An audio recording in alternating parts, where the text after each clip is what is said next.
Kadathanad literature festival general convener Shri Satheesan നെടുക്കുടിയെ ഹാർദമായി സ്വാഗതം ചെയ്യുന്നു.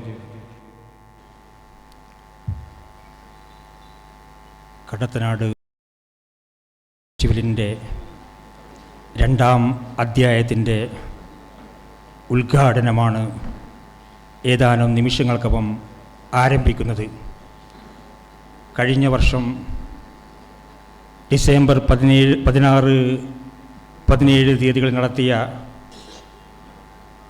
കടത്തനാട് ലിറ്ററേച്ചർ ഫെസ്റ്റിവൽ സമ്പൂർണമായ വിജയമായിരുന്നു. കേരളത്തിലെ ചിന്തിക്കുന്ന കലാസാംസ്കാരിക സാഹിത്യ പ്രവർത്തകന്മാരെ ഒന്നിച്ചിണക്കിക്കൊണ്ട് വ്യത്യസ്ത വേദികളിലായി സാംസ്കാരിക സംവാദങ്ങളിൽ കൂടി ഒരു സാംസ്കാരികമായ ഉണർവിലേക്ക് കടത്തനാടിലെ ആളുകൾക്ക് അത് കേൾക്കുവാനുള്ള അവസരം ലഭിച്ചപ്പോൾ അവരിൽ നിന്ന് ഞങ്ങൾക്ക് ലഭിച്ച ഊർജമാണ് ഈ 2ാം ഫെസ്റ്റിവലിനും ഞങ്ങളെ സന്നദ്ധരാക്കിയത്. കലോത്സവങ്ങളുടെ സാഹിത്യോത്സവങ്ങളുടെ പ്രസക്തി എന്നതിനെക്കുറിച്ച് സംസാരിക്കേണ്ട ആവശ്യമില്ല. അന്തർസംഘർഷങ്ങൾ നിറഞ്ഞ മനുഷ്യജീവിതത്തിൽ കലയുടെയും സംസ്കാരത്തിൻ്റെയും വായനയുടെയും സംവേദനങ്ങളിൽ കൂടി ഏറ്റവും ശുദ്ധനായ അന്യൻ്റെ ശബ്ദം സംഗീതം പോലെ ആസ്വദിക്കാൻ കഴിയുന്ന ഏറ്റവും പുതിയ മനുഷ്യനെ സൃഷ്ടിക്കുക, മാനവിക സംസ്കാരത്തെ ഉയർത്തിപ്പിടിക്കുക എന്ന സതുദ്ദേശത്തോടു കൂടിയാണ് ഞങ്ങൾ ഈ ഫെസ്റ്റിവൽ സംഘടിപ്പിച്ചിട്ടുള്ളത്. വ്യത്യസ്ത സെഷനുകളിലായി കവികൾ, കലാകാരന്മാർ, ആരോഗ്യ പ്രവർത്തകർ, ശാസ്ത്രജ്ഞന്മാർ സമൂഹത്തിൻ്റെ വ്യത്യസ്ത മേഖലകളിൽ മനുഷ്യ സംസ്കാരത്തിൻ്റെ യാത്രയെ സുഗമവും സുശക്തവുമാക്കിക്കൊണ്ട് തലയുയർത്തി പിടിച്ചു നടക്കുന്ന മനുഷ്യനെ സൃഷ്ടിക്കുവാനുള്ള ഒരു ഉദ്യമം തന്നെയാണ് ഞങ്ങളുടെ മുമ്പിലുള്ളത്. ഏറ്റവും പുതിയ കാലഘട്ടത്തിൽ, കമ്പ്യൂട്ടർ വിപ്ലവത്തിൻ്റെ കാലഘട്ടത്തിൽ സംസ്കാരത്തിൻ്റെ എല്ലാ അടരുകളെയും ചേർത്ത് പിടിച്ചുകൊണ്ട് നമ്മുടെ സംസ്കാരത്തിൻ്റെ മണൽത്തരികൾ കാൽക്കീഴിൽ നയിച്ചു പോകാതെ മനുഷ്യ സാഹോദര്യത്തിൻ്റെ, ജനാധിപത്യത്തിൻ്റെ പ്രകൃതിയുമായി ഒത്തുചേർന്നുകൊണ്ട് മുന്നോട്ടു പോകുന്ന ഒരു മനുഷ്യ സമൂഹത്തെ സൃഷ്ടിച്ചുകൊണ്ട് കേരളമെന്ന ഈ ആവാസഭൂമിയെ ഏറ്റവും ശാന്തസുന്ദരമാക്കി മാറ്റുവാനുള്ള ഒരു എളിയ ശ്രമമാണ് കടത്തനാട് ലിറ്ററേച്ചർ ഫെസ്റ്റിവൽ കൊണ്ട് ഞങ്ങൾ ഉദ്ദേശിക്കുന്നത്. ഇന്ന് കേരളത്തിൻ്റെ മുൻ പ്രതിപക്ഷ നേതാവ് ഈ പരിപാടി ഉദ്ഘാടനം ചെയ്യുന്നതോടുകൂടി നാളെയും മറ്റന്നാളും വ്യത്യസ്ത സെഷനുകളിലായി ഒട്ടേറെ സംവാദങ്ങൾ നടക്കാൻ പോകുകയാണ്. ഈ സംവാദങ്ങളിൽ ഉയരുന്ന ചോദ്യങ്ങളും ഉത്തരങ്ങളും പുതിയ സംസ്കാരത്തിലേക്ക്, കാലത്തിലേക്ക് ഞങ്ങൾ നൽകുകയാണ്. എങ്ങനെയാണോ പൂമ്പാറ്റകൾ അതുപോലെ തേനുകളൊക്കെ ശേഖരിച്ചുകൊണ്ട് ഒരു സംസ്കാരത്തെയും മധുരമായിട്ടുള്ള ഒരു ഓർമ്മകളെയും സൃഷ്ടിക്കുന്നത്, ആ ഓർമ്മകളിൽ കൂടി മുന്നേറുന്ന ഒരു മാനവനെ സൃഷ്ടിക്കുവാനുള്ള ഒരു ശ്രമമാണ് നടത്തുന്നത്. ഞാൻ എൻ്റെ സ്വാഗത പ്രസംഗത്തിലേക്ക് കടക്കുകയാണ്. ദീർഘമായി ഇതിനെക്കുറിച്ച് സംസാരിക്കുവാൻ ഒട്ടേറെ ആളുകൾ ഈ വേദിയിലുണ്ട്. ഈ പരിപാടിയുടെ അധ്യക്ഷം വഹിക്കുന്നത് ഐ മൂസയാണ്. ഈ പരിപാടിയിലേക്ക് ഞങ്ങളുടെ ചെയർമാനെ സഹർഷം സ്വാഗതം ചെയ്യുന്നു. അതുപോലെ ഈ ഫെസ്റ്റിവലിൻ്റെ ഡയറക്ടർ കൽപ്പറ്റ നാരായണൻ മാഷെ ഈ വേദിയിലേക്ക് സ്വാഗതം ചെയ്യുന്നു. നമ്മളൊക്കെ ഇത്രയും നേരം കാത്തിരുന്ന കേരളത്തിലെ ജനമനസ്സിൻ്റെ എല്ലാ പ്രശ്നങ്ങളും ഏറ്റെടുത്തുകൊണ്ട്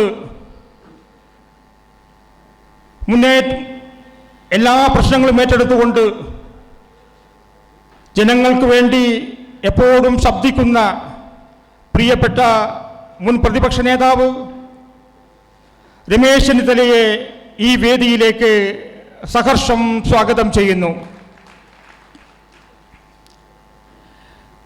അതുപോലെ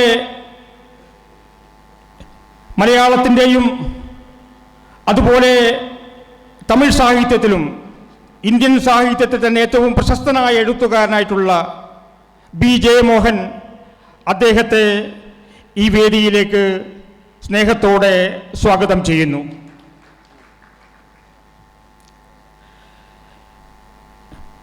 ആയുസിൻ്റെ പുസ്തകത്തിൽ കൂടി ഏതാണ്ട് 25 വയസ്സിൽ മലയാള നോവൽ സാഹിത്യത്തിലേക്ക് ഏറ്റവും പുതിയ ഭാവുകത്വത്തിൽ കൂടി നോവൽ എഴുതി കടന്നു വന്ന പ്രിയപ്പെട്ട CV ബാലകൃഷ്ണനെ ഈ വേദിയിലേക്ക് സ്നേഹത്തോടെ സ്വാഗതം ചെയ്യുന്നു.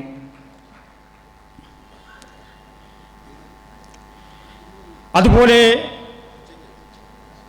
നമ്മുടെ MLA ആയിരുന്ന മുൻ MLA പാറക്കൽ അബ്ദുള്ളയെ ഈ വേദിയിലേക്ക് സഹർഷം സ്വാഗതം ചെയ്യുന്നു.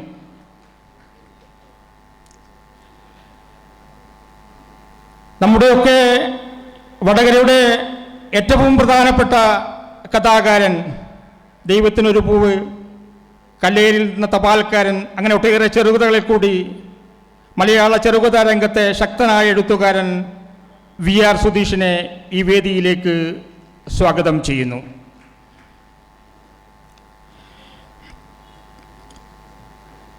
ഗാനങ്ങളിൽ കൂടി നമ്മുടെ ഹൃദയത്തിൽ ചിരപ്രതിഷ്ഠ നേടിയ പ്രിയപ്പെട്ട ഗായകൻ മുരളിയേട്ടനെ ഈ വേദിയിലേക്ക് സ്വാഗതം ചെയ്യുന്നു. സാംസ്കാരിക സാമൂഹ്യ രംഗങ്ങളിൽ കോഴിക്കോട് നിറഞ്ഞു നിൽക്കുന്ന പ്രിയപ്പെട്ട സാംസ്കാരിക പ്രവർത്തനവും രാഷ്ട്രീയ നേതാവുമായിട്ടുള്ള അഡ്വക്കേറ്റ് കെ പ്രവീൺ കുമാറിനെ സ്നേഹത്തോടെ ഈ വേദിയിലേക്ക് സ്വാഗതം ചെയ്യുന്നു.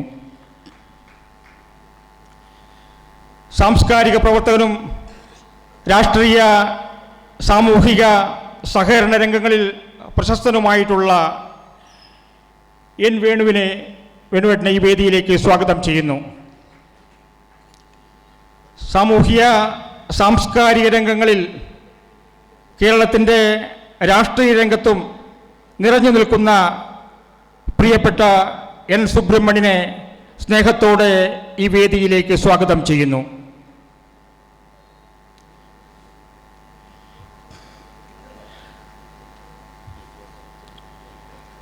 അതുപോലെ ഈ പരിപാടിയുടെ സമ്പൂർണ്ണ വിജയം നിങ്ങളുടെ സാന്നിധ്യമാണ്. ഈ പരിപാടിയെ വിജയിപ്പിക്കുവാൻ വേണ്ടി വായനയുടെയും ചിന്തയുടെയും സംസ്കാരത്തെ എപ്പോഴും മിനുക്കിയെടുക്കുന്ന, നവീകരിച്ചു കൊണ്ടിരിക്കുന്ന പ്രിയപ്പെട്ട വായനക്കാരെ, സഹൃദയരെ, നിങ്ങൾക്ക് സ്നേഹത്തിൻ്റെ ഭാഷയിൽ ഈ വേദിയിലേക്ക് സ്വാഗതം ചെയ്യുന്നു. ഈ പരിപാടിയുടെ അധ്യക്ഷം വഹിക്കാൻ വേണ്ടി, ഈ പ്രസ്ഥാനത്തിന് വേണ്ടി രൂപരേഖകൾ തയ്യാറാക്കുകയും ഇത്തരമൊരു സംരംഭം നടത്തിക്കഴിഞ്ഞാൽ അത് വിജയിപ്പിക്കുമെന്ന് കഴിഞ്ഞ വർഷം ദൃഢപ്രതിജ്ഞ എടുത്തുകൊണ്ട് ഞങ്ങൾക്ക് ഊർജവും ആവേശവുമായിട്ടുള്ള സാംസ്കാരിക പ്രവർത്തകനും വടകരയുടെ സാമൂഹിക സാംസ്കാരിക രംഗങ്ങളിലെ ജീവനാഡിയുമായിട്ടുള്ള കടത്തനാട് ലിറ്ററേച്ചർ ഫെസ്റ്റിവലിൻ്റെ അധ്യക്ഷൻ ഐ മൂസയെ ഈ പരിപാടികൾ നിയന്ത്രിക്കുന്നതിന് വേണ്ടി അദ്ദേഹത്തെ ഈ വേദിയിലേക്ക് സ്വാഗതം ചെയ്യും.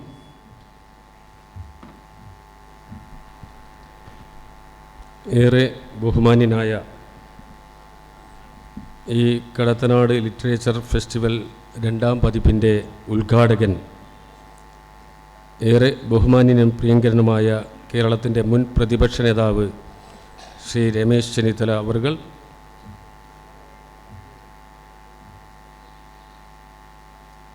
നമ്മുടെയൊക്കെ മനസ്സുകളിൽ പതിയുന്ന കഥാപാത്രങ്ങളെ സൃഷ്ടിച്ച തിരക്കഥാകൃത്തും നോവലിസ്റ്റുമായ പി ജയമോഹൻ, ബഹുമാന്യനായ CV Balakrishnan, advocate K Praveenkumar, Shri Parakkal Abdulla, VR Sudheesh, VT Murali, N Venu, N Subramanian, ഇതിനൊക്കെ ഈ സാഹിത്യോത്സവം അതിൻ്റെ കെട്ടിലും മട്ടിലും ഒരു പോരായ്മയും സംഭവിക്കാതെ നിങ്ങളുടെ മുമ്പിൽ എത്തിക്കുന്നതിന് വേണ്ടി ഞങ്ങൾക്ക് നേതൃത്വം നൽകുന്ന ഇതിൻ്റെ ഡയറക്ടർ കൂടിയായ കൽപ്പറ്റ നാരായണൻ മാസ്റ്റർ ഉൾപ്പെടെ വേദിയിലെ പ്രിയപ്പെട്ടവരെ, സഹപ്രവർത്തകരെ, സുഹൃത്തുക്കളെ, കടത്തനാട് ലിറ്ററേച്ചർ ഫെസ്റ്റിവൽ 2ാം പതിപ്പിൻ്റെ ഉദ്ഘാടന ചടങ്ങാണ് ഇവിടെ നടക്കുന്നത്. ഏകദേശം ഒരു വർഷം മുമ്പേ 2023 കടത്തനാട് സാഹിത്യോത്സവം നടത്തണം എന്ന് ഞങ്ങൾ ആഗ്രഹിച്ചുകൊണ്ട് അതിൻ്റെ പ്രാരംഭ പ്രവർത്തനങ്ങളുമായി മുമ്പോട്ട് പോയപ്പോൾ ഞങ്ങൾക്ക് അകമഴിഞ്ഞ സഹായം നൽകി ഞങ്ങളെ പ്രോത്സാഹിപ്പിച്ചവരുണ്ട്, മുഖം തിരിഞ്ഞു നിന്നവരുണ്ട്, നിരുത്സാഹപ്പെടുത്തിയവരുണ്ട്. പക്ഷേ സംഘാടകരായ ഞങ്ങളെപ്പോലും അത്ഭുതപ്പെടുത്തുന്ന രീതിയിൽ വടകരയിലെ അക്ഷരസ്നേഹികൾ, വടകരയിലെ മനുഷ്യസ്നേഹികൾ 1ാമത്തെ കടത്തനാട് ലിറ്ററേച്ചർ ഫെസ്റ്റിവലിനെ സ്വീകരിച്ചു എന്നത് ഏറെ അഭിമാനത്തോടുകൂടി ഞാൻ ഓർക്കാൻ ആഗ്രഹിക്കുകയാണ്. വടകരയിലെ ജനങ്ങൾ നൽകിയ ആ സ്വീകാര്യതയിൽ നിന്ന് ഊർജം ഉൾക്കൊണ്ടുകൊണ്ടാണ് കൂടുതൽ വൈവിധ്യങ്ങളായ പരിപാടികൾ, കൂടുതൽ ചർച്ചകൾ നടത്താനുള്ള വേദികൾ, കലാപരിപാടികളൊക്കെ 2ാം ഫെസ്റ്റിവലിൻ്റെ ഭാഗമായി നടത്താൻ ഞങ്ങൾക്ക് കഴിഞ്ഞത്. ഇത്തരമൊരു ഫെസ്റ്റിവൽ നടത്താൻ ഞങ്ങളുടെ മനസ്സിൽ ഒരു തീരുമാനമെടുക്കുന്നതിന് ഒരു പശ്ചാത്തലമുണ്ടായിരുന്നു. വർത്തമാനകാല ഇന്ത്യയുടെ സാമൂഹ്യ ചുറ്റുപാട്, രാഷ്ട്രീയ ചുറ്റുപാട് ഞങ്ങളെ ഇത്തരത്തിൽ ഒരു ലിറ്ററേച്ചർ ഫെസ്റ്റിവൽ നടത്തി എല്ലാ മനുഷ്യസ്നേഹികളെയും ചേർത്ത് പിടിക്കണം എന്ന ആഗ്രഹത്തിൻ്റെ പുറത്താണ് ഞങ്ങൾ ഈ പരിപാടികളുമായി മുമ്പോട്ട് പോയത്. നമുക്കറിയാം, നമ്മുടെ രാജ്യത്തിൻ്റെ ഇന്നത്തെ ഒരു പ്രത്യേക ചുറ്റുപാടിൽ സാംസ്കാരിക പ്രവർത്തകന്മാർ പരസ്യമായി കൊല ചെയ്യപ്പെടുന്ന, ആക്രമിക്കപ്പെടുന്ന ഒരു തലത്തിലേക്ക് ഇന്ത്യയിൽ വളർന്നിരിക്കുന്നു. ഇന്ത്യയുടെ ബഹുസ്വരത ചോദ്യം ചെയ്യപ്പെടുന്ന ഒരു നിലവാരത്തിലേക്ക് മെല്ലെ രാജ്യം നീങ്ങിക്കൊണ്ടിരിക്കുന്നു.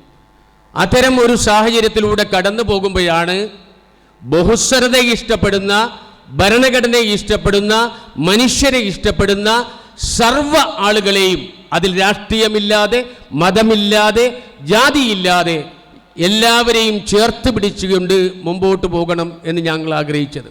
നമുക്കറിയാം, നമ്മുടെ രാജ്യത്തെ വിവിധ ഭാഗങ്ങളിൽ ഭരണഘടനയെ എതിർക്കുന്നവർ, ബഹുസ്വരതയെ എതിർക്കുന്നവർ, മതേതരത്വത്തെ എതിർക്കുന്നവർ കൊടുങ്കാറ്റായി ആഞ്ഞടിച്ചപ്പോഴും പേമാരിയായി പെയ്തിറങ്ങിയപ്പോഴും നമ്മുടെ കേരളം അതിൽ നിന്ന് മാറി നിന്നിട്ടുണ്ട്. മാറി നിൽക്കാൻ നമുക്ക് പ്രചോദനം നൽകിയത്, നമുക്ക് ആവേശം നൽകിയത്, നമുക്ക് ആശയം നൽകിയത് കേരളത്തിലെ ചിന്തകന്മാരാണ്, സാഹിത്യകാരന്മാരാണ്, രാഷ്ട്രീയക്കാരാണ് എന്ന അന്ന ചരിത്രം നമുക്കൊക്കെ അറിയാവുന്ന കാര്യമാണ്. അതുകൊണ്ട് തന്നെ നമ്മുടെ കേരളത്തിൽ എല്ലാവരെയും ചേർത്ത് പിടിക്കുന്ന ഒരു അവസ്ഥയിലേക്ക് സാഹിത്യവും കലയും ഒക്കെ മാറണം എന്നതാണ് ഞങ്ങൾ ഉദ്ദേശിക്കുന്നത്. സാഹിത്യവും കലയും ഒക്കെ ഏതെങ്കിലും ആളുകളുടെ അട്ടിപ്പേർ അവകാശപ്പെടാൻ കഴിയില്ല, അത് എല്ലാവർക്കും ഉള്ളതാണ് എന്ന് തെളിയിക്കാൻ കൂടിയാണ് ഇത്തരത്തിലുള്ള ഒരു സംരംഭം ഞങ്ങൾ ആവിഷ്കരിച്ചത്. ഈ 2ാം പതിപ്പിനെയും ഈ നാട്ടിലെ ജനങ്ങൾ സ്വീകരിക്കുമെന്ന് ഞങ്ങൾക്ക് ഉറച്ച വിശ്വാസമുണ്ട്. ഞങ്ങളിത് നടത്തുന്നത് ഏതെങ്കിലും വലിയ സ്ഥാപനങ്ങൾ നടത്തുന്നത് പോലെ അബ്ഗാരി മുതലാളിമാരുടെയോ അല്ലെങ്കിൽ സമ്പന്നന്മാരുടെയോ പണം സ്വരൂപിച്ചുകൊണ്ടല്ല. നമ്മുടെ വടകരയിലെ അക്ഷരസ്നേഹികളായ മനുഷ്യസ്നേഹികളായ ആളുകളുടെ സഹായ സഹകരണത്താലാണ് ഞങ്ങളിത് ഈ മുമ്പോട്ട് കൊണ്ടുപോകുന്നത് എന്നും ചാരിതാർത്ഥത്തോടു കൂടി ഞാൻ ഓർക്കാൻ ആഗ്രഹിക്കുകയാണ്. നമ്മുടെ ഈ വേദിയിലുള്ള പാറക്കലിനെ പോലുള്ള ഒരുപാട് ആളുകളുടെ സഹായം, ഇതിൻ്റെ മഹമൂദ് ആജിയെ പോലുള്ള ഒരുപാട് ആളുകളുടെ സഹായം ഇതിൻ്റെ മുമ്പോട്ടുള്ള പ്രയാണത്തിന് ഞങ്ങൾക്ക് കരുത്തു പകർന്നിട്ടുണ്ട്. അവരോടൊക്കെ നന്ദി രേഖപ്പെടുത്തിക്കൊണ്ട് തന്നെ എൻ്റെ അധ്യക്ഷ പ്രസംഗം അവസാനിപ്പിക്കുകയാണ്. 2 നാളുകളിലായി ഇവിടെ നടക്കുന്ന ഈ സാഹിത്യ വിരുന്നിനെ നിങ്ങൾ സ്വീകരിക്കണം എന്ന് മാത്രം പറഞ്ഞുകൊണ്ട് ഞാൻ അവസാനിപ്പിക്കുന്നു. ജയ് ഹിന്ദ്. നന്ദി advocate I Moosa, chairman festival committee. ഉദ്ഘാടന സമ്മേളനത്തിൽ അടുത്ത ആമുഖ ഭാഷണം നടത്താൻ വേണ്ടി Shri Kalpetta Narayanan, director festival committee.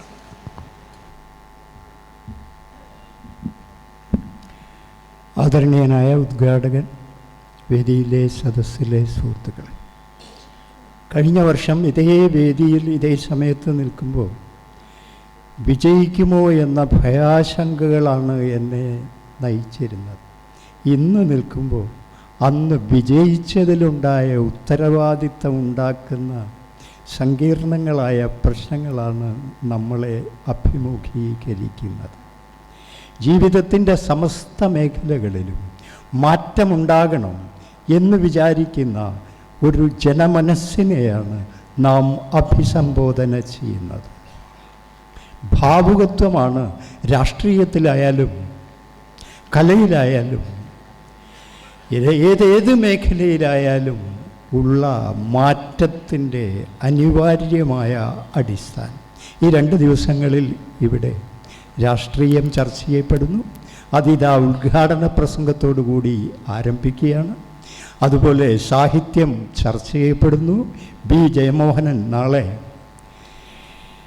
Power of imagination എന്ന വിഷയത്തിൽ സംസാരിക്കുന്നു. അങ്ങനെ CV ബാലകൃഷ്ണൻ സുപരിചിതനാണ് സകലർക്കും. നാളെ തൊട്ട് ഉള്ള സംവാദങ്ങളിൽ പങ്കെടുക്കുന്നു. MN കാരശ്ശേരി ഫലിതത്തിൻ്റെ നിറഭേദങ്ങളെക്കുറിച്ച് സംസാരിക്കുന്നു. നമ്മളുടെ വലിയ ഒരു വെല്ലുവിളിയായി വളർന്നുകൊണ്ടിരിക്കുന്ന സാധ്യതയും പ്രയാസവും സൃഷ്ടിച്ചു കൊണ്ടിരിക്കുന്ന ആർട്ടിഫിഷ്യൽ ഇൻ്റലിജൻസ് 2-3 പേർ കൈകാര്യം ചെയ്യുന്നു. യന്ത്രം കഥ എഴുതാൻ തുടങ്ങിയിരിക്കുന്നു, കവിത എഴുതാൻ തുടങ്ങിയിരിക്കുന്നു. ആ ഒരു ഘട്ടത്തിൽ യന്ത്രം കഥ എഴുതുമ്പോൾ എന്ന വിഷയത്തെക്കുറിച്ച് TV മധു, കേരളത്തിലെ ഏറ്റവും പ്രശസ്തരായ ചിന്തകരിൽ ഒരാളാണ്, ഇവിടെ സംവദിക്കുന്നു. നമ്മുടെ സാമൂഹ്യ രാഷ്ട്രീയ പശ്ചാത്തലം ഒരു കാഫ്കൈക്ക് എന്ന് മാത്രമേ പറയാവൂ. ആ വിധത്തിലാണ്. അതിന് നമുക്ക് അന്താരാഷ്ട്ര പ്രശസ്തനായ സനൽ ബി ഇവിടെ സംസാരിക്കാൻ വന്നുചേരുന്നു. അങ്ങനെ ഓരോരോ മേഖലയിലും കടത്തനാടിന് ഒരു കഥകളിപ്പെരുമയുണ്ട്. കുങ്കൻ നായർ, കൊച്ചുഗോവിന്ദനാശാൻ, ചെമ്പൈ മാനുഭാഗവതർ, അങ്ങനെ പലരുടെ ഓർമ്മകൾ അതിനുണ്ട്. അവരെ കഴിഞ്ഞ വർഷം നമുക്ക് വേണ്ടത്ര പരിഗണിക്കാൻ കഴിയാത്തതിൽ ദുഃഖിച്ചുകൊണ്ട് ഒരു മികച്ച ടീമിനെ നാളെ നമ്മൾ കഥകളി പദത്തിനായി ഇവിടെ സ്വീകരിക്കുന്നു. എല്ലാ കലകളുടെയും ഒരു അംബാസിഡറായിട്ടുള്ള വി കലാധരനാണ് ഇവിടെ അത് അവതരിപ്പിക്കുന്നത്. അതുപോലെ നിരവധിയാണ് നമ്മുടെ വിഷയങ്ങൾ. സിനിമയിൽ രഘുനാഥ് വലേരിയും രഞ്ജൻ പ്രമോദും ജോയ് മാത്യുവും ഒക്കെ നമ്മളെ അഭിമുഖീകരിക്കുന്നു. നാടകത്തിൽ ഇന്നുള്ള നാടകപ്രവർത്തകരിൽ ഏറ്റവും പ്രമുഖർ നമ്മളെ അഭിമുഖീകരിക്കുന്നു. അങ്ങനെ വിഷയവൈവിധ്യം കൊണ്ടും ഞങ്ങൾ ചെയ്തിട്ടുള്ള ഒരു വ്യത്യാസം, ഇതരങ്ങളായ നമ്മൾ ചെയ്യുന്ന ഒരു വ്യത്യാസം ഇതര സാഹിത്യോത്സവങ്ങളിൽ നിന്ന് മാറി നമ്മുടെ സാഹിത്യോത്സവത്തിൽ വലിയ വിഷയങ്ങൾ കൂടുതൽ നേരമെടുത്ത് പ്രഭാഷണം ഉണ്ടായിരിക്കും അതിന് എന്നാണ്. അങ്ങനെ രാഷ്ട്രീയത്തിൽ രമേശ് ചെന്നിത്തല, നമ്മുടെ മുൻ പ്രതിപക്ഷ നേതാവ്, VD സതീശൻ ഇപ്പോഴത്തെ പ്രതിപക്ഷ നേതാവ്, ഷാഫി പറമ്പിൽ MP, KN ഖാദർ, അങ്ങനെ KK രമ ഇവരെല്ലാം ഓരോരോ ഘട്ടങ്ങളിലായി ഇതിൽ പങ്കുചേരുന്നു. അങ്ങനെ സാഹിത്യത്തിൽ ജയമോഹനും സുധീഷും അതുപോലെ ഇവിടെ നിങ്ങൾക്കറിയാവുന്ന ഹരീഷ്, സുഭാഷ് ചന്ദ്രൻ, PF മാത്യൂസ്, ഇക്കാലത്തിലെ ഏറ്റവും മികച്ച എഴുത്തുകാരൊക്കെ ഈ വേദിയിൽ പ്രത്യക്ഷപ്പെടാനിരിക്കുന്നു. CV ബാലകൃഷ്ണൻ നാളെ കഥാസങ്കല്പത്തെക്കുറിച്ച് നമ്മളോട് പറയാൻ പോകുന്നു. അങ്ങനെ നിരവധിയായ പരിപാടികളാണ് 3 ദിവസത്തേക്ക്. വെരുങ്കാല വടകരയുടെ മനസ്സിന് കുളിർമ നൽകുന്ന ഓർമ്മകൾ നിരവധിയായി സൃഷ്ടിക്കണം എന്ന മോഹം മാത്രമേ ഞങ്ങൾക്കുള്ളൂ. ഒരു തരം വിഭാഗീയതകളും ഇവിടെ ഒന്നിനെയും നിയന്ത്രിക്കുന്നതല്ല. ഞങ്ങളുടെ ബലം എന്ന് പറഞ്ഞാൽ ഇതുപോലെ ആസ്വാദനക്ഷമതയുള്ള ഒരു ജനത കേരളത്തിൽ മറ്റൊരു ദിക്കിലും ഇല്ല എന്നത് മാത്രമാണ്. കേരളത്തിൽ എവിടെ ഒരു ചലച്ചിത്രോത്സവം നടന്നാലും, എവിടെ ഒരു സാഹിത്യോത്സവം നടന്നാലും, ഒരു സംഗീതോത്സവം നടന്നാലും അതിലൊക്കെ ഈ വടകരയുടെ ചുറ്റുപാടുമുള്ള ആളുകൾ നിരവധിയായി പ്രത്യക്ഷപ്പെടും. ഇക്കുറിയത്തെ ഒരു സങ്കടം, ചലച്ചിത്ര ഫെസ്റ്റിവലും ഇന്ന് ആരംഭിക്കുകയാണ്. അതിൽ ഞങ്ങളുടെ ശ്രോതാക്കളെ ആരെങ്കിലും മോഷ്ടിച്ചു കൊണ്ടുപോകുമോ എന്ന ഒരു ഭയം മാത്രമാണുള്ളത്.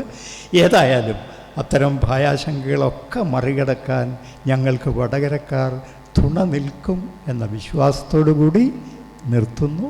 നന്ദി. നന്ദി Shri Kalpetta Narayanan sir, director festival. കലാ സാഹിത്യം ജനാധിപത്യം കടത്തനാട് ലിറ്ററേച്ചർ ഫെസ്റ്റിവൽ 2ാം പതിപ്പിന്റെ ഔപചാരിക ഉദ്ഘാടനം നടക്കാൻ പോവുകയാണ്. ഉദ്ഘാടന കർമ്മം നിർവഹിക്കുവാൻ വേണ്ടി ബഹുമാനപ്പെട്ട മുൻ കേരള പ്രതിപക്ഷ നേതാവ് ശ്രീ രമേശ് ചെന്നിത്തല സർ MLA സാദരം ക്ഷണിക്കുന്നു.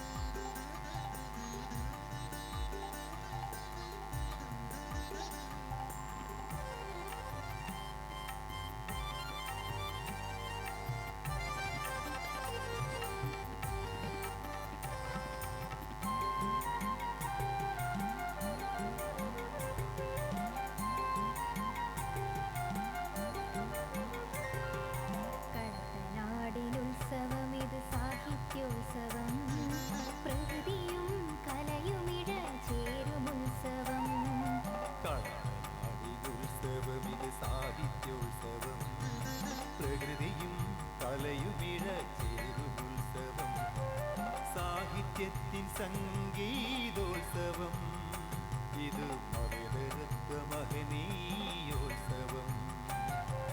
സാഹിത്യത്തിൻ സംഗീതോത്സവം ഇത് മഹനീയോത്സവം. ഉത്സവം ഇത് മംഗളോത്സവം. കടത്തനാടിനുത്സവം ഇത് സാഹിത്യോത്സവം. പ്രകൃതിയും കലയും ഇഴചേരുമുത്സവം.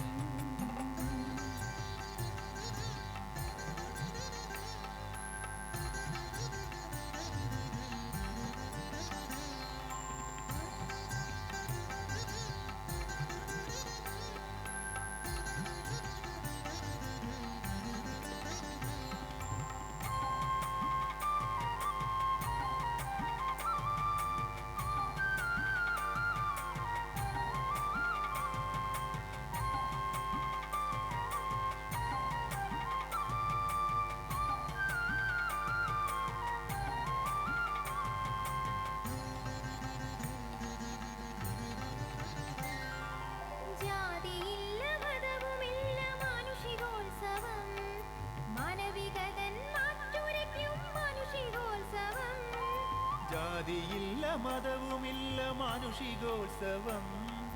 മാനവികതൻ മാറ്റുരയ്ക്കും മാനുഷികോത്സവം. നന്ദി ശ്രീ രമേശ് ചെന്നിത്തല MLA. അടുത്തതായി ഉദ്ഘാടന ഭാഷണത്തിനായി രമേശ് ചെന്നിത്തല MLA ക്ഷണിച്ചു. യോഗത്തിൻ്റെ അധ്യക്ഷൻ എൻ്റെ ഏറ്റവും പ്രിയങ്കരനായ സുഹൃത്തും സഹപ്രവർത്തകനും ഈ കടത്തനാട് ലിറ്ററേച്ചർ ഫെസ്റ്റിവലിൻ്റെ ഉപജ്ഞാതാവുമായ പ്രിയപ്പെട്ട ശ്രീ മൂസ, ഇവിടെ സ്വാഗതം ആശംസിച്ച ജനറൽ കൺവീനർ എൻ്റെ ഒരു പഴയകാല സുഹൃത്തായ ശ്രീ സതീശൻ, ഗുരുവായൂരപ്പൻ കോളേജിലെ യൂണിയൻ്റെ ചെയർമാൻ ഒക്കെ ആയിരുന്ന ആളാണ് സതീശൻ, പ്രിയപ്പെട്ട ഫെസ്റ്റിവൽ ഡയറക്ടർ, നമ്മളെല്ലാവരും വളരെയേറെ ബഹുമാനിക്കുന്ന ശ്രീ കൽപ്പറ്റ നാരായണ മാസ്റ്റർ, പ്രിയപ്പെട്ട മുഖ്യ അതിഥികളായി പങ്കെടുക്കുന്ന ശ്രീ ജയമോഹൻ. ജയമോഹൻ ഇന്ന് ഇന്ത്യയിലൊട്ടാകെ അറിയപ്പെടുന്ന കഥാകാരനാണ്. അദ്ദേഹത്തിൻ്റെ സിംഹാസനങ്ങൾ എന്ന നോവൽ ഒരു ദളിത് IAS ഉദ്യോഗസ്ഥൻ്റെ കഥ നമ്മളോട് പറയുന്ന, യന്ത്രൻ്റെ കഥ നമ്മളോട് പറഞ്ഞ പ്രിയങ്കരനായ ശ്രീ ജയമോഹൻ, ആയുസിൻ്റെ പുസ്തകം മലയാളിക്ക് നൽകിയ പ്രിയപ്പെട്ട കഥാകാരൻ ശ്രീ CV ബാലകൃഷ്ണൻ, പ്രിയങ്കരനായ കല്ലയിലിരിക്കുന്ന തപാൽക്കാരനെ നമുക്ക് പരിചയപ്പെടുത്തിയ ശ്രീ സുധീഷ്, മാത്രമല്ല ദൈവത്തിനൊരു പൂവ് നൽകാൻ മോഹിച്ച ശ്രീ VR സുധീഷ്, പ്രിയങ്കരനായ ശ്രീ VT മുരളി, ശ്രീ N വേണു, ശ്രീ ലത്തീഫ് കല്ലറയിൽ, മറ്റ് സഹപ്രവർത്തകരെ, സുഹൃത്തുക്കൾ, എന്നോടൊപ്പം ഇവിടെ എത്തിച്ചേർന്ന DCCയുടെ പ്രസിഡന്റ് ശ്രീ K പ്രവീൺകുമാർ, പ്രിയങ്കരനായ രാഷ്ട്രീയകാര്യ സമിതി അംഗം ശ്രീ N സുബ്രഹ്മണ്യം, വേദിയിലും സദസ്സിലുമുള്ള പ്രിയപ്പെട്ട സഹപ്രവർത്തകരെ, സുഹൃത്തുക്കളെ, വളരെ സന്തോഷത്തോടു കൂടിയാണ് ഞാൻ കടത്തനാട് ലിറ്ററേച്ചർ ഫെസ്റ്റിവൽ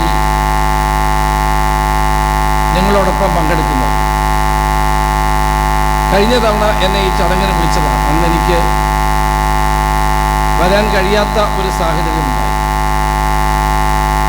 പക്ഷെ പിന്നീട് ഇതിൽ പങ്കെടുത്ത ആളുകളെല്ലാം കടത്തനാട് ലിറ്ററേച്ചർ ഫെസ്റ്റിവലിൻ്റെ മഹത്വത്തെപ്പറ്റി എന്നോട് പറയുകയുണ്ടായി. ഇതിൻ്റെ രണ്ടാമത്തെ എഡിഷനാണ്.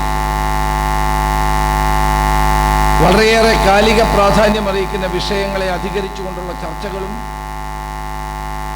സംവാദങ്ങളും പ്രഭാഷണങ്ങളും ഉൾക്കൊള്ളുന്ന ഒരു വലിയ വേദിയായി ഇത് പരിണമിക്കുകയാണ്. തച്ചോളി ഉദയനൻ്റെയും ഉണ്ണിയാർച്ചയുടെയും വീരകഥകൾ എഴുതി ചേർത്തിട്ടുള്ള ഈ മണ്ണിൽ ഇവിടെ പുതിയ ഒരു ചരിത്രം രചിക്കാനാണ് ഇന്ന് ശ്രീ മൂസയും സഹപ്രവർത്തകരും ശ്രമിക്കുന്നത്. കടത്തനാട് മാധവി അമ്മയുടെയും പുനത്തിൽ കുഞ്ഞബ്ദുള്ളയുടെയും അക്ബർ കക്കട്ടലിൻ്റെയും സുധാകരൻ്റെയും VT കുമാരൻ്റെയും എല്ലാം ധന്യമായ ഓർമ്മകൾ നിലനിൽക്കുന്ന ഈ വടകരയുടെ മണ്ണിൽ, കടത്തനാടിൻ്റെ മണ്ണിൽ സംസ്കാരം എന്താണെന്നും സാഹിത്യം എന്താണെന്നും അത് മനുഷ്യ മനസ്സുകൾക്ക് നൽകുന്ന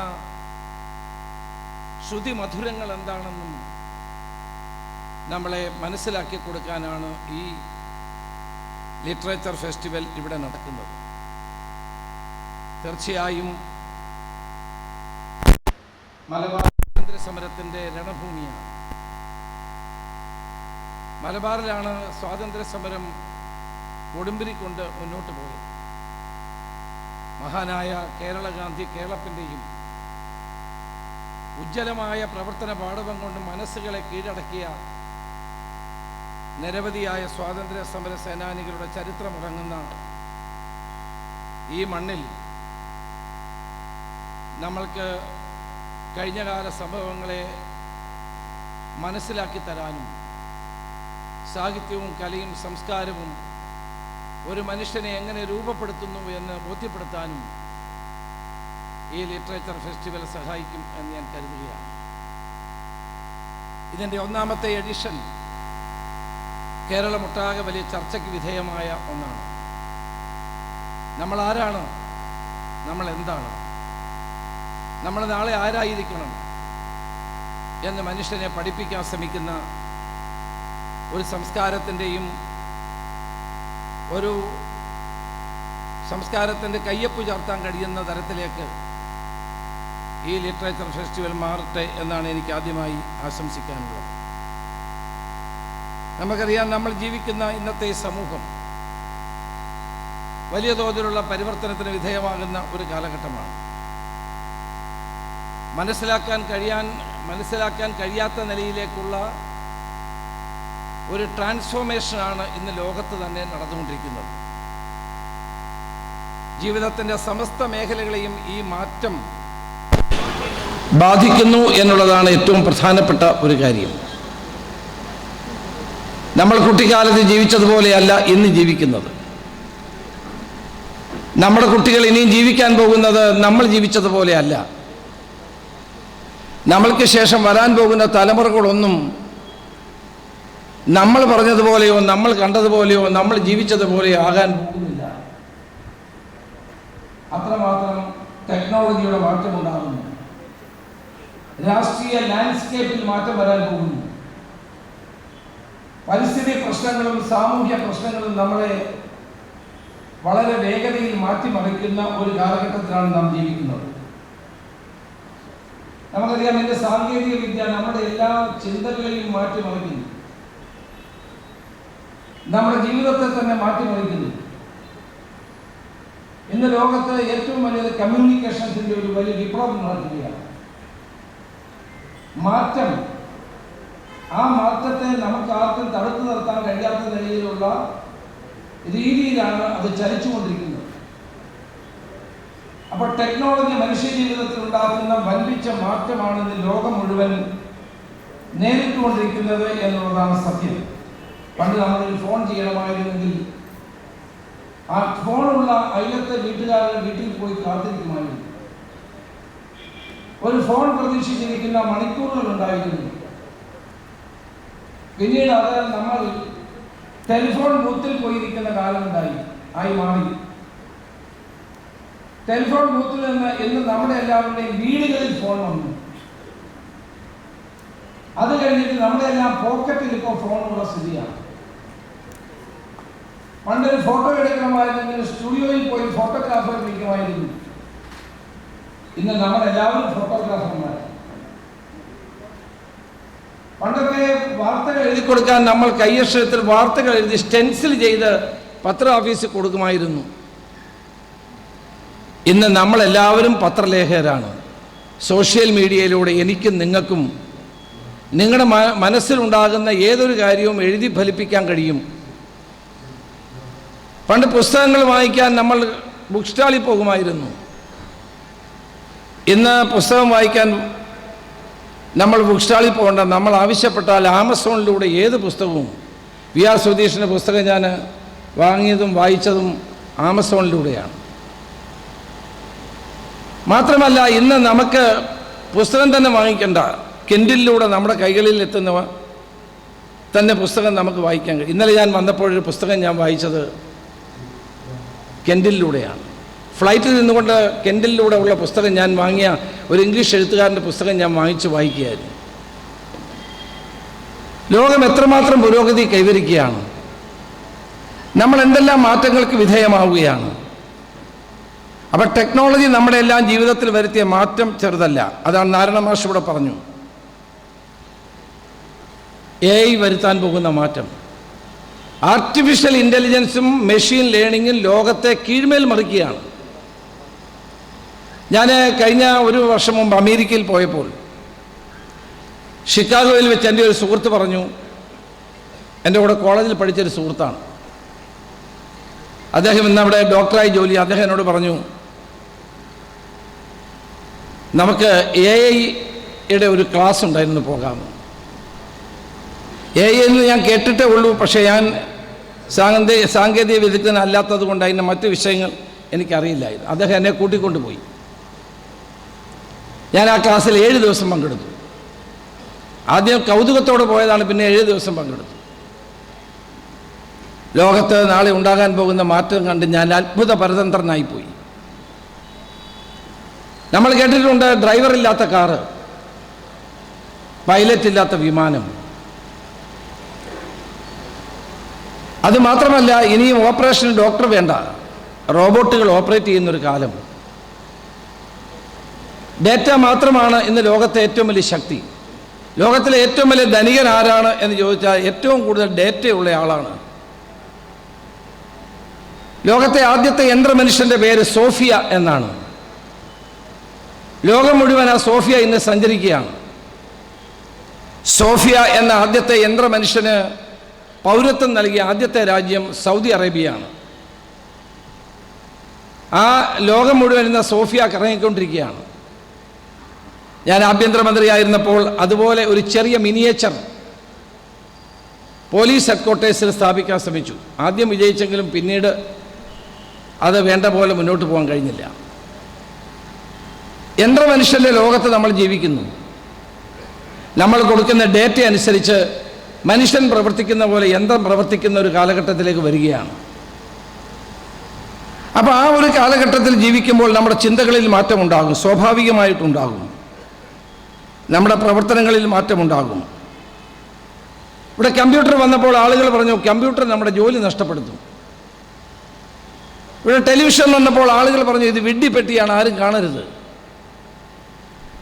കമ്പ്യൂട്ടർ വന്നപ്പോൾ കമ്പ്യൂട്ടർ തല്ലിപ്പൊട്ടിച്ച് ജോലി നഷ്ടപ്പെടുമെന്ന് പറഞ്ഞവർ ഇന്ന് കമ്പ്യൂട്ടർ ഇല്ലാതെ ജീവിക്കാൻ കഴിയാത്ത അവസ്ഥയിലാണ് നമ്മൾ കാണുന്നത്. കമ്പ്യൂട്ടറിലൂടെ ആളുകൾക്ക് ഇഷ്ടം പോലെ ജോലി കിട്ടുന്ന ഒരു കാലഘട്ടം. പണ്ട് കമ്പ്യൂട്ടർ പഠിച്ച ആളുകൾ ജോലി ചെയ്യാൻ അമേരിക്കയിൽ പോകണമായിരുന്നു.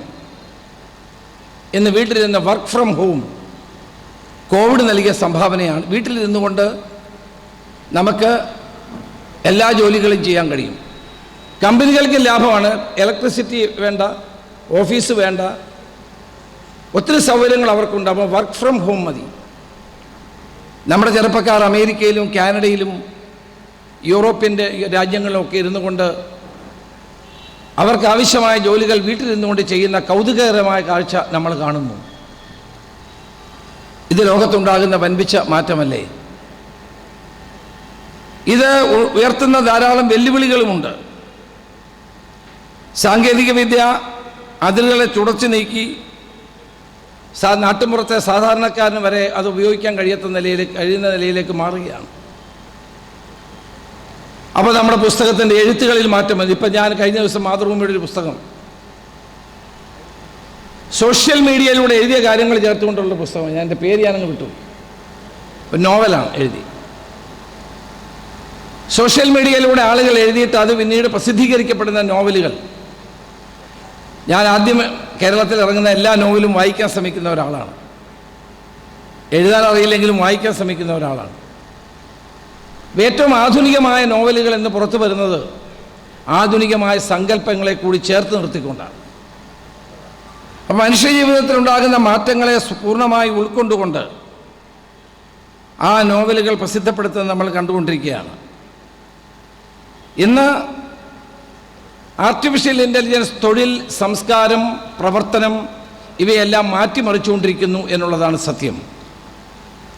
നമ്മൾ ഇന്ന് കാണുന്ന 50% തൊഴിലുകൾ 2029 ആകുമ്പോഴേക്ക് അപ്രത്യക്ഷമാകുമെന്നാണ് ഡെൽ നടത്തിയ ഒരു റിപ്പോർട്ടിൽ നൽകിയ റിപ്പോർട്ടിൽ പറയുന്നത്. 2035-40 ആകുമ്പോൾ ഒരുപക്ഷെ ഇന്ന് കാണുന്ന 75 മുതൽ 80% വരെ തൊഴിലുകളും അപ്രത്യക്ഷമാകും എന്നാണ് ഡെല്ലിൻ്റെ റിപ്പോർട്ടിൽ പറയുന്നത്. ഇന്ന് ഏറ്റവും വലിയ തൊഴിൽ ദാതാവായ സോഫ്റ്റ്വെയർ ഇൻഡസ്ട്രി അപ്പാടെ ആർട്ടിഫിഷ്യൽ ഇൻ്റലിജൻസ് ഏറ്റെടുക്കുകയാണ്. പുതിയ പ്രോഗ്രാമുകൾ എഴുതും, കൃത്രിമ ബുദ്ധി പുതിയ കാര്യങ്ങൾ നമ്മളെ പഠിപ്പിക്കും. ഏറ്റവും സൂക്ഷ്മമായ മനുഷ്യബുദ്ധി ആവശ്യമുള്ള ഇടങ്ങളിൽ മാത്രമേ ഇനി മനുഷ്യൻ്റെ ആവശ്യമുള്ളൂ. മനുഷ്യൻ്റെ ആവശ്യം കുറഞ്ഞുകൊണ്ട് വരികയാണ്. നിർമ്മിത ബുദ്ധി നമ്മുടെ ജീവിതത്തെയും പ്രവർത്തനത്തെയും ബുദ്ധിയെയും ഒക്കെ സ്വാധീനിക്കുന്ന തരത്തിലേക്ക് കാര്യങ്ങൾ എത്തിച്ചേരുന്നു എന്നുള്ളതാണ് വാസ്തവം. അപ്പോൾ ഇനിയും നിലനിൽക്കാൻ വേണ്ടി എന്ത് പഠിക്കണം എന്നുള്ള ചോദ്യം നമ്മുടെ പുതിയ തലമുറയെ നേരിടുകയാണ്. ഈ വേദിയിലിരിക്കുന്ന സാഹിത്യകാരന്മാർ എഴുതിയിട്ടുള്ളതെല്ലാം വലിയ വലിയ സമ്പന്നമായ മഹത്തായ സംഭാവനകളാണ്. നാളെ ഈ നിർമ്മിത ബുദ്ധിയുടെ കാലഘട്ടത്തിൽ എന്തായിരിക്കും നമ്മുടെ സാഹിത്യരംഗം എന്ന് നമ്മൾ ആലോചിക്കേണ്ട ഒന്ന് തന്നെയാണ്. എൻ്റെ മകൻ ഒരു റേഡിയോളജിസ്റ്റാണ്. അവൻ ആളുകളെ സ്കാൻ ചെയ്ത് അവൻ്റെ റിപ്പോർട്ട് എടുത്ത് അനലൈസ് ചെയ്ത് കൊടുക്കുന്ന ജോലിയാണ് അവന്. പക്ഷേ ഇനിയും വാട്സൺ എന്ന് പറയുന്ന ഒരു ഉപകരണമായിരിക്കും നമ്മുടെ സ്കാൻ റിപ്പോർട്ട് ശരിക്ക് വിലയിരുത്താൻ പോകുന്നത്. ഇപ്പോൾ റേഡിയോളജിസ്റ്റുകളുടെ ആവശ്യമില്ലാതെ വരും.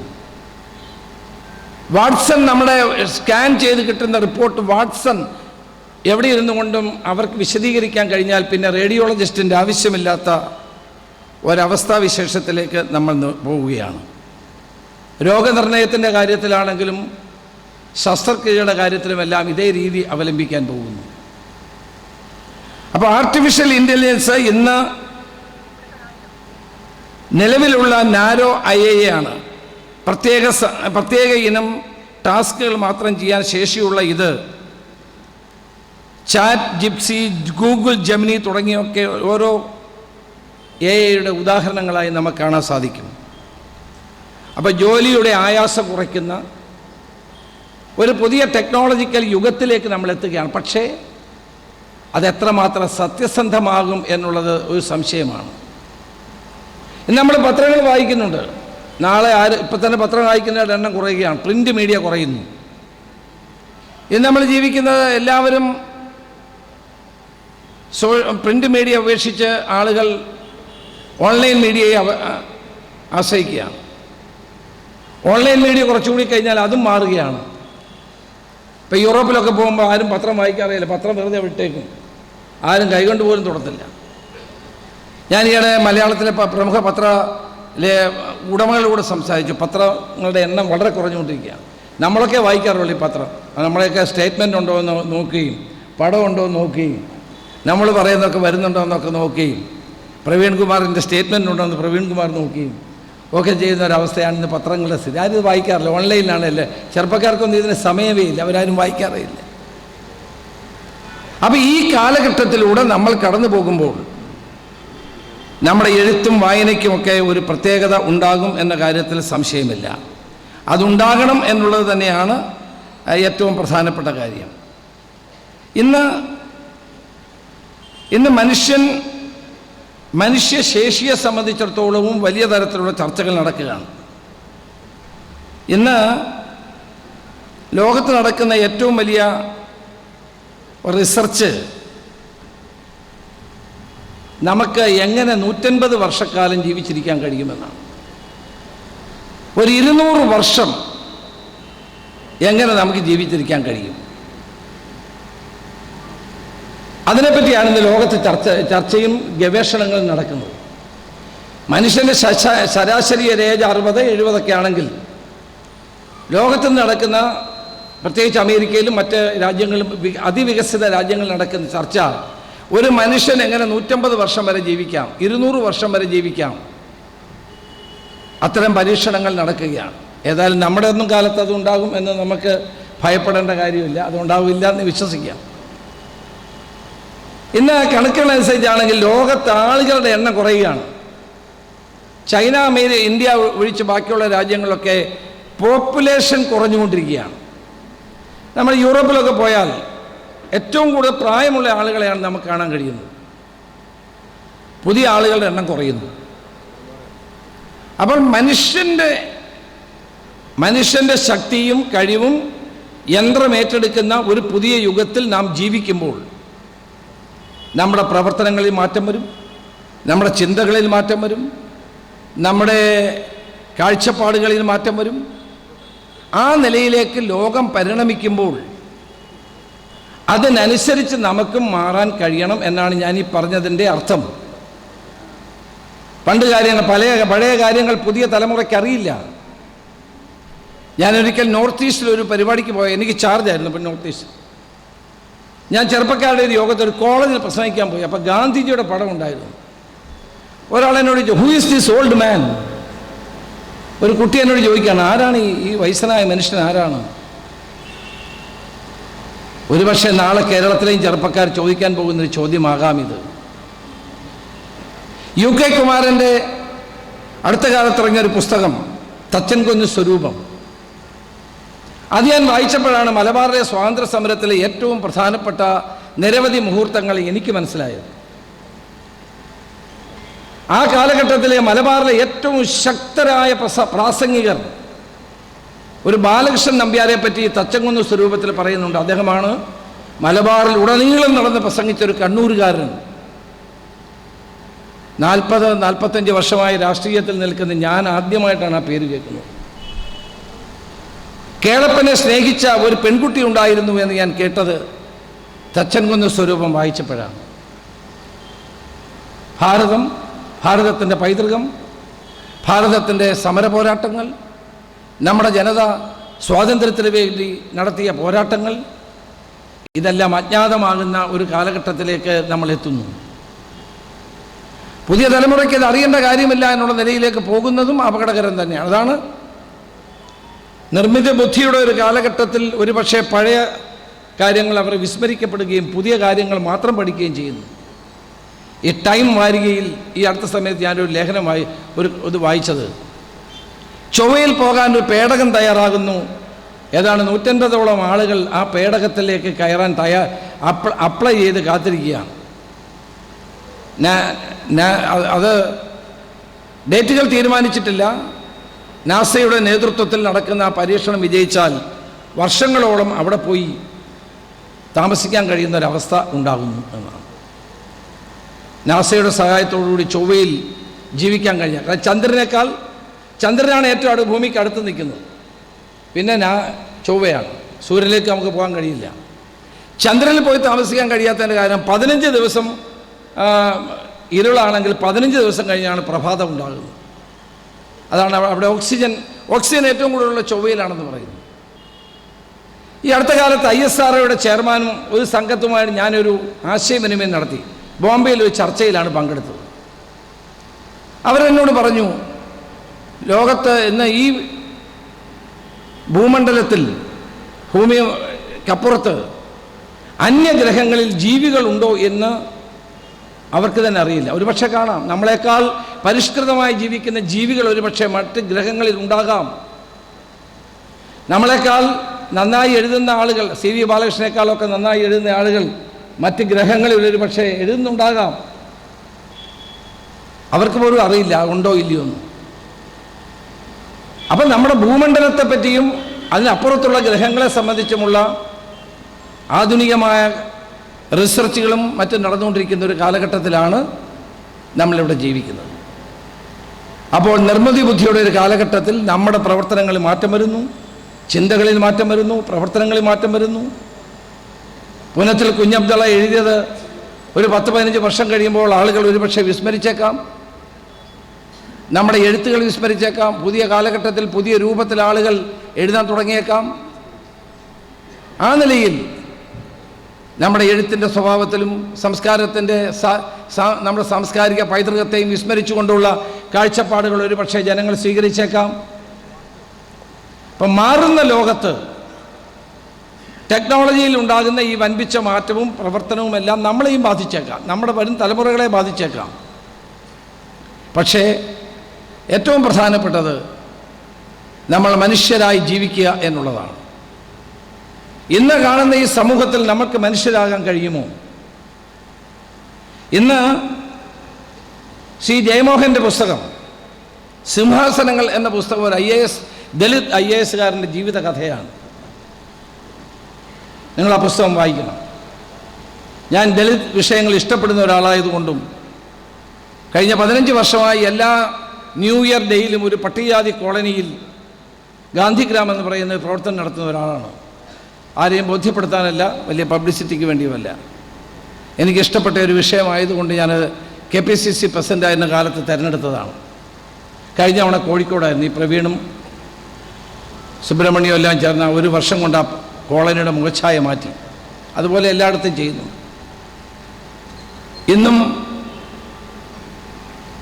നമ്മൾ ജീവിക്കുന്ന പോലെ ജീവിക്കാത്ത ഒരു വിഭാഗം ജനങ്ങൾ ഈ രാജ്യത്തുണ്ട്. സ്വാതന്ത്ര്യം കിട്ടിയിട്ട് 70 വർഷമായി ഭരണഘടനയുടെ പറ്റി ആവേശപൂർവ്വം പറയുന്നവരാണ് നമ്മൾ. പക്ഷേ ഇന്നും സ്വന്തം അവകാശങ്ങളെപ്പറ്റി ബോധമില്ലാത്ത, സ്വന്തം അവസരങ്ങൾ ലഭിക്കാത്ത ഒരു തലമുറ ഇന്നും നമ്മുടെ രാജ്യത്ത് ജീവിക്കുന്നു. അവരെ നമ്മൾ പട്ടികജാതിക്കാരെന്നും പട്ടികവർഗക്കാരെന്നും വിളിക്കുന്നു. എല്ലാ ഭരണകൂടങ്ങളും അവർക്ക് വേണ്ടി ബഡ്ജറ്റിൽ 10% മാറ്റിവെക്കുന്നു. അവരുടെ ജീവിതം ഇപ്പോഴും പഴയ നിലയിൽ തന്നെ തുടരുന്നു. നമ്മളെപ്പോലെ തന്നെ അവസര സമത്വം ആഗ്രഹിക്കുന്നവർ, നമ്മളെപ്പോലെ തന്നെ ജീവിക്കാൻ പ്രതീക്ഷയോടുകൂടി കഴിയുന്നവർ, അവരെപ്പറ്റി നമ്മൾക്ക് ആലോചിക്കണ്ടേ? സ്വാതന്ത്ര്യം എല്ലാവർക്കും ഉള്ളതാണ്, ഭരണാധികാരം എല്ലാവർക്കും ഉള്ളതാണ്, അവസരങ്ങൾ എല്ലാവർക്കും ഉള്ളതാണ്, ന്യായം നീതി എല്ലാവർക്കും ഉള്ളതാണ്. എല്ലാവർക്കും നീതി കൊടുക്കാൻ കഴിയുന്ന ഒരു മഹത്തായ കാലഘട്ടത്തെപ്പറ്റി നമുക്ക് ആലോചിക്കാം. അതിനെപ്പറ്റിയുള്ള ചർച്ചകൾ ഈ കടത്തനാട് ലിറ്ററേച്ചർ ഫെസ്റ്റിവൽ നടക്കട്ടെ എന്ന് മാത്രം ആശംസിച്ചുകൊണ്ട് ഞാൻ ഈ 3 ദിവസം നടക്കുന്ന ഈ ലിറ്ററേച്ചർ ഫെസ്റ്റിവൽ സന്തോഷത്തോടെ ഉദ്ഘാടനം ചെയ്യുന്നു. നമസ്കാരം. ജയ്. നന്ദി ശ്രീ രമേശ് ചെന്നിത്തല. കല, പ്രകൃതി, ജനാധിപത്യം കടത്തനാട് ലിറ്ററേച്ചർ ഫെസ്റ്റിവൽ 2ാം പതിപ്പിൻ്റെ വേദിയിൽ അടുത്തതായി ഒരു പുസ്തക പ്രകാശന ചടങ്ങാണ് നടക്കാൻ പോകുന്നത്.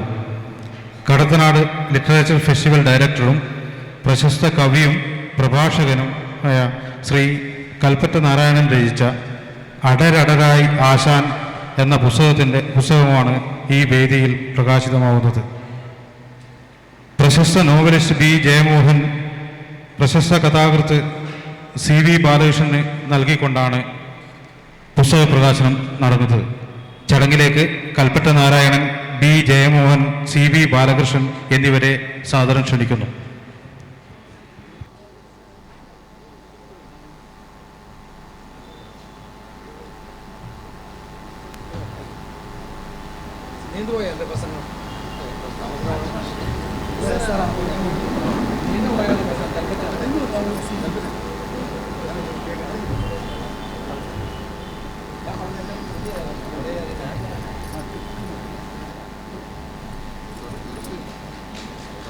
നല്ലൊരു കൈയടി കൊണ്ട്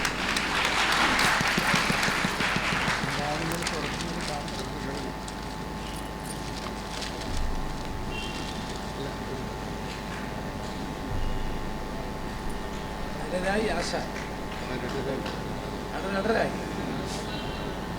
അപ്പം ഞാൻ വായിക്കുമോ? Thank you. Thank U.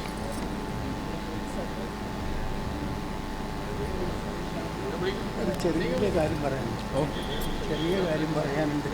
കൂടെ ആമുഖ ഭാഷണത്തിൽ വിട്ടുപോയ ഒരു സംഗതി, പി ഭാസ്കരൻ്റെ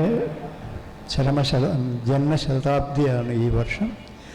അതുകൊണ്ട് പി ഭാസ്കരനിൽ ഊന്നിയ ഒരു സംഗീത പരിപാടി ഇന്ന് വൈകുന്നേരമുണ്ട്. മധുരമായി വേദന പാടുന്ന VT മുരളിയും VR സുധീഷും ചേർന്നാണ് അത് അവതരിപ്പിക്കുന്നത്. അതുപോലെ തന്നെ പ്രധാനമായ മറ്റൊന്നാണ്, പുനത്തിൽ കുഞ്ഞബ്ദുള്ളയെ നമ്മൾ കാര്യമായി സ്മരിക്കുന്നു. ഒരു ഫോട്ടോ പ്രദർശനമുണ്ട് മുന്നിൽ തന്നെ, അത് നിങ്ങൾ ശ്രദ്ധിക്കേണ്ടതാണ്. മറ്റൊന്ന്, MT വാസുദേവൻ നായരുടെ 2ാം ഊഴത്തെ മുൻനിർത്തിയുള്ള ചിത്ര പ്രദർശനം. ഇതൊക്കെ ഇതിൻ്റെ ഭാഗമാണ്. ഈ ഫെസ്റ്റിവൽ അവസാനിക്കുന്നത് വളരെ ചടുലമായ ഒരു ആദിവാസി നൃത്തത്തോടു കൂടിയാണ്. അങ്ങേയറ്റം ആവേശകരമായ ഒരു പ്രകടനം അതുകൂടി ഓർമ്മിപ്പിക്കുന്നു. കടത്തനാട് ലിറ്ററേച്ചർ ഫെസ്റ്റിവലിന് ആശംസ അർപ്പിക്കുവാൻ വേണ്ടി സാഹിത്യകാരൻ ശ്രീ ബി ജയമോഹനെ ക്ഷണിച്ചുകൊള്ളുന്നു.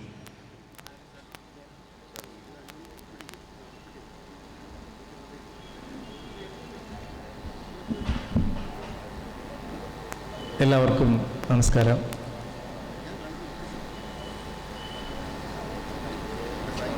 ഒരു തമിഴ്നാട്ടുകാരനായ എനിക്ക് കടത്തനാട് എന്ന വാക്ക് സിനിമയിലുകൂടി, കടത്തനാട്ട് മാക്കം എന്ന സിനിമയിലുകൂടിയാണ് പരിചയപ്പെട്ടത്. ഞാൻ ആദ്യമായിട്ട് ഇവിടെ ഒരുപാട് കാലത്തിന് മുമ്പ് വന്നിട്ടുണ്ട്. അതിനുശേഷം ഇപ്പോഴാണ് ആദ്യമായിട്ട് വരുന്നത്. ഈ സാഹിത്യ ഉത്സവത്തിൽ പങ്കെടുക്കുന്നതിൽ വളരെ സന്തോഷമുണ്ട്. കൽപ്പറ്റ നാരായണൻ സാർ ഏതാണ്ട് 30 കൊല്ലത്തിലേറെ എനിക്ക് സുഹൃത്തായും ഗുരുവായും വർദ്ധിക്കുന്ന ആളാണ്. ഒരുപാട് കാലത്തിന് മുമ്പ് ഞാൻ കാസർഗോഡ് പണിയെടുത്തിരുന്ന കാലത്ത് കൽപ്പറ്റ നാരായണൻ എന്ന കവിയെ കണ്ടെത്തുകയും അദ്ദേഹത്തിൻ്റെ വീട്ടിൽ പോയി അദ്ദേഹത്തെ പരിചയപ്പെടുകയും ചെയ്തു.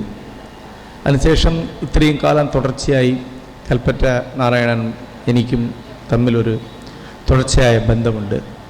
കൽപ്പറ്റയുടെ കവിതകൾ തുടർച്ചയായി മലയാളത്തിൽ നിന്ന് തമിഴിലേക്ക് ഞാൻ വിവർത്തനം ചെയ്തിട്ടുണ്ട്. തൊടുതിരൈ എന്ന പേരിൽ ഒരു സമാഹാരം കഴിഞ്ഞ കൊല്ലം പുറത്തിറക്കിയിട്ടുണ്ട്. കൽപ്പറ്റ നാരായണന് വേണ്ടി ചില പഠന ക്യാമ്പുകൾ ഞാൻ സംഘടിപ്പിച്ചിട്ടുണ്ട്. ചിലതരം മീറ്റിങ്ങുകളും സംഘടിപ്പിച്ചിട്ടുണ്ട്. തുടർന്ന് മലയാളത്തിൽ എന്ന് തന്നെ തമിഴിലും വളരെ പ്രശസ്തനായ ഒരു കവിയായിട്ടാണ് കൽപ്പറ്റ നാരായണൻ അറിയപ്പെടുന്നത്. അദ്ദേഹത്തിൻ്റെ ആശാനെക്കുറിച്ചിട്ടുള്ള പഠനങ്ങളാണ് ഈ ചെറിയ പുസ്തകത്തിലുള്ളത്. ഇതിൽ ചില പഠനങ്ങളൊക്കെ ഞാൻ വായിച്ചിട്ടുണ്ടാവുമെന്നാണ് തോന്നുന്നത്. തുടർന്ന് മാഷ് എഴുതുന്ന എല്ലാ ലേഖനങ്ങളും വായിക്കുന്ന ഒരാളാണ് ഞാൻ. ആശാൻ മലയാള കവികളിൽ ഏറ്റവും മികച്ച കവിയാണെന്ന് നിങ്ങൾക്ക് ആൾക്കറിയാം. വ്യക്തിപരമായി എനിക്കും കൂടുതൽ അടുപ്പമുള്ള ഒരു കവിയാണ്. 2 കാരണമാണുള്ളത്. ഒന്ന്, എൻ്റെ ഗുരുവും ആധ്യാത്മിക ഗുരുവായ നിത്യ ചൈതന്യ എനിക്ക് ഏറ്റവും ഇഷ്ടപ്പെട്ട കവിയാണ്. ഗുരു ആശാനെക്കുറിച്ച് 2 കൃതികൾ എഴുതിയിട്ടുണ്ട്. ഒരു കൃതിക്ക് വേണ്ടി സാഹിത്യ അക്കാദമി അവാർഡ് വാങ്ങിയിട്ടുണ്ട് ആശാനെക്കുറിച്ച്. പിന്നെ എനിക്ക് ആശാനെ പോലെ തന്നെ വളരെ അടുത്ത ഒരു ഗുരുനാഥനായി ഇരുന്ന ശ്രീ PK ബാലകൃഷ്ണനും വളരെ അടുത്ത ഒരു കവിയാണ് കുമാരനാശാൻ. കാവ്യകല ആശാനിലൂടെ എന്നൊരു മഹത്തായ കൃതി PK ബാലകൃഷ്ണൻ രചിച്ചിട്ടുണ്ട്. ആ നിരയിൽപ്പെടുന്ന ഒരു പുസ്തകമാണ് അടരടായി ആശാൻ എന്ന ഈ കൃതി എന്ന് ഞാൻ വിശ്വസിക്കുന്നു. സുഹൃത്തുക്കളെ, ലോകം മുഴുവൻ സാഹിത്യ നിരൂപണം എന്നത് തത്വചിന്തയുടെ ഒരു ഭാഗമായിട്ട് തീർന്നിട്ടുള്ള ഒരു കാലമാണ്. അതൊരു പഠനമായിട്ടാണ് ഇന്ന് കരുതപ്പെടുന്നത്. ഉദാഹരണമായി, ഇന്ന് ഇംഗ്ലീഷിൽ എഴുതപ്പെടുന്ന മിക്കവാറും ഏത് സാഹിത്യ പഠനത്തിലും ഒരു ഗവേഷണത്തിൻ്റെ ഭാഷയായിരിക്കും ഉണ്ടാവുക. അതിൽ ഫിഗറേറ്റീവ് സ്പീച്ച് എന്ന് പറയുന്ന പ്രയോഗങ്ങൾ ഉണ്ടാവില്ല. ഇഡിയംസ് ആൻഡ് ഫ്രേസസ് ഉണ്ടാവില്ല. അലിഗരി പ്രയോഗിക്കാറില്ല. അങ്ങനെ ഒരു പ്രത്യേകതരം ഭാഷയിൽ, വളരെ മുറുക്കമുള്ള ഒരു വൈജ്ഞാനികമായ ഒരു ഭാഷയിലാണ് സാഹിത്യ നിരൂപണം ലോകം മുഴുവൻ എഴുതിക്കൊണ്ടിരിക്കുന്നത്. എന്നാൽ വളരെ ചെറിയൊരു വൃത്തത്തിനുള്ളിൽ സാഹിത്യ നിരൂപണം എന്ന് പറയുന്നതും ഒരു തരം സാഹിത്യമാണ്. അതിന് സാഹിത്യത്തിൻ്റെ എല്ലാതരം ടൂൾസും പ്രയോഗിക്കാവുന്നതാണ്. അതിൽ ഫിഗറേറ്റീവ് സ്പീച്ച് ഉണ്ടാവാം, കാവ്യം തന്നെ ആവാം, കവിത പോലെ തന്നെ ഒരു കാവ്യ നിരൂപണം എഴുതാൻ കഴിയും എന്ന് വിശ്വസിക്കുന്ന ഒരു ചെറിയ സർക്കിളുണ്ട്. ഞാൻ അതിൽപ്പെട്ട ഒരാളാണ്. അതിൽ എനിക്ക് വഴികാട്ടിയും ഗുരുവുമായി തീരുന്ന ഒരാളാണ് കൽപ്പറ്റ നാരായണൻ. കൽപ്പറ്റ നാരായണൻ ഈ പഠനങ്ങൾ, ഇതിനു മുമ്പ് അദ്ദേഹം ബഷീറിനെക്കുറിച്ചും മാധവിക്കുട്ടിയെക്കുറിച്ചുമുള്ള എഴുതിയിട്ടുള്ള പഠനങ്ങളെപ്പോലെ തന്നെ സാഹിത്യകൃതികളായി വായിക്കാവുന്നതാണ്. ആശാനം മനസ്സിലാക്കാൻ കൂടി മാത്രമല്ല, കൽപ്പറ്റ നാരായണൻ്റെ അന്തരാത്മാവിലേക്ക് കടന്നു പോകാനും വെറും ഭാഷാ അനുഭവത്തിന് വേണ്ടി മാത്രം വായിക്കാവുന്ന കൃതിയായിട്ട് ഈ കൃതി തിരിക്കുമെന്ന് എനിക്ക് തോന്നുന്നുണ്ട്. ഇത് പ്രസാദിക്കാൻ കഴിഞ്ഞതിൽ വളരെ സന്തോഷമുണ്ട്. എല്ലാവർക്കും എൻ്റെ നമസ്കാരം. കടത്തനാട് ലിറ്ററേച്ചർ ഫെസ്റ്റിവൽ വേദിയിൽ ആശംസ അർപ്പിക്കാൻ വേണ്ടി സാഹിത്യകാരൻ ശ്രീ CV ബാലകൃഷ്ണനെ ക്ഷണിച്ചുകൊള്ളുന്നു.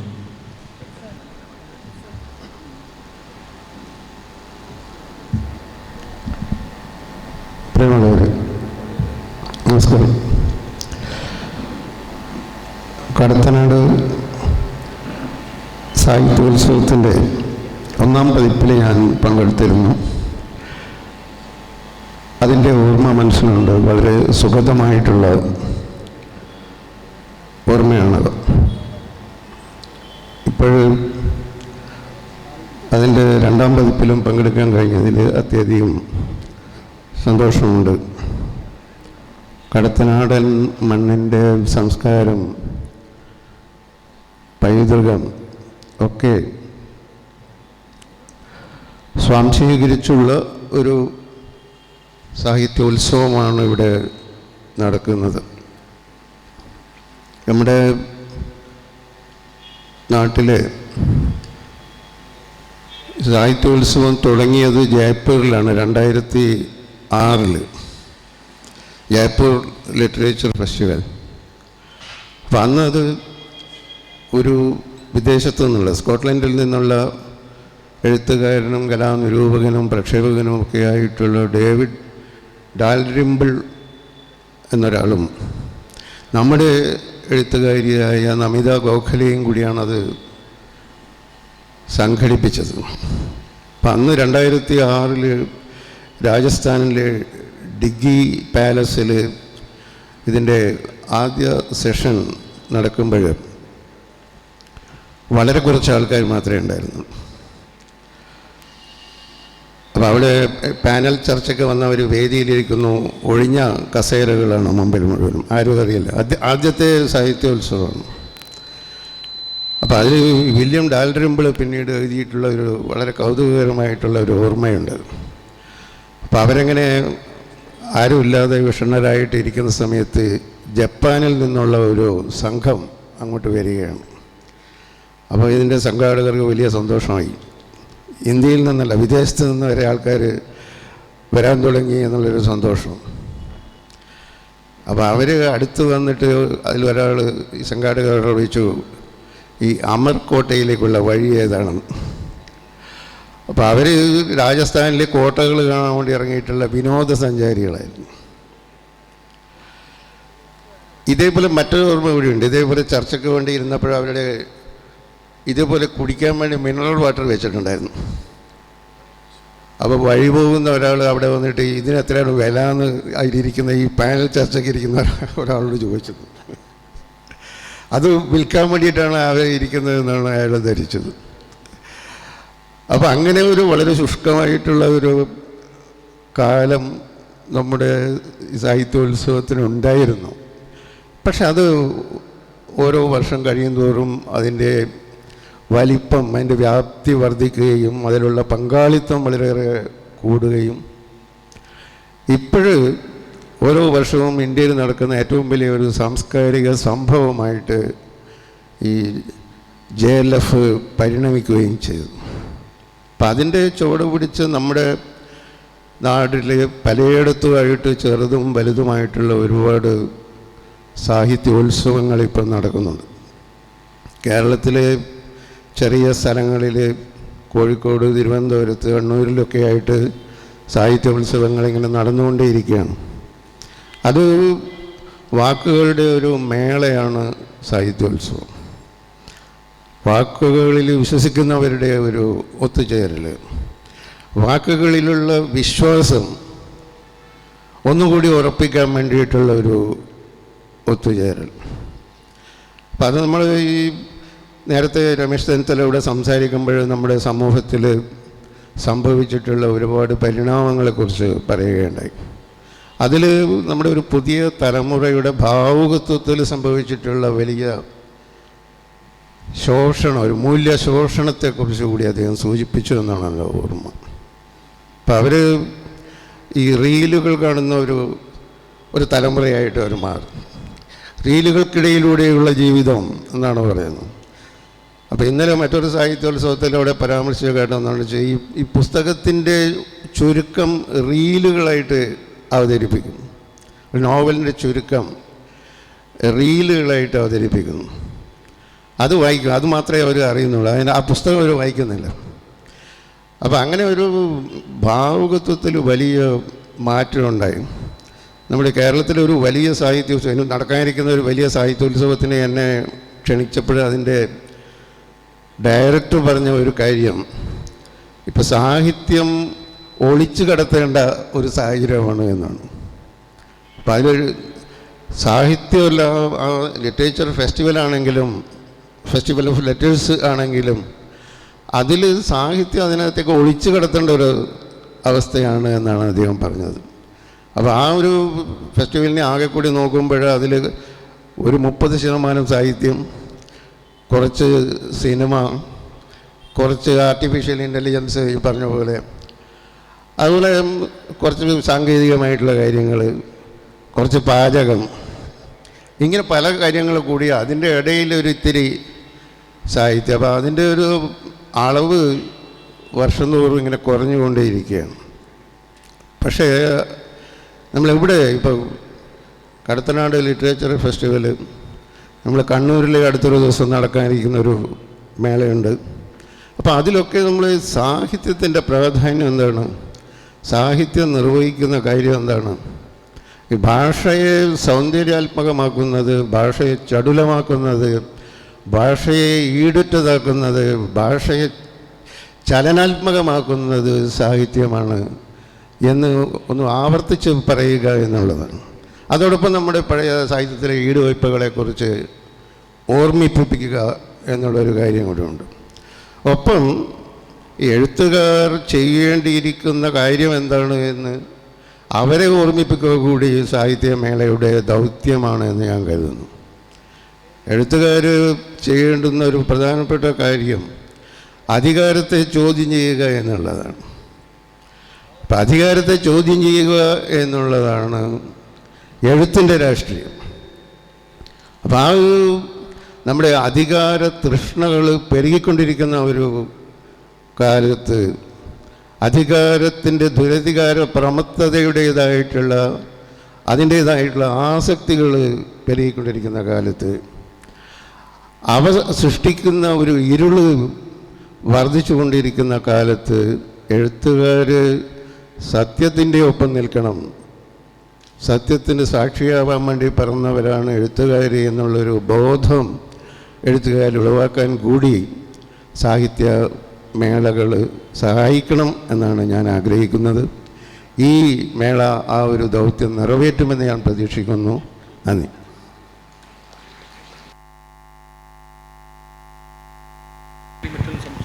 നന്ദി ശ്രീ CV ബാലകൃഷ്ണൻ. അടുത്തതായി ആശംസ അർപ്പിക്കാൻ വേണ്ടി VR സുധീഷിനെ ക്ഷണിച്ചുകൊള്ളുന്നു.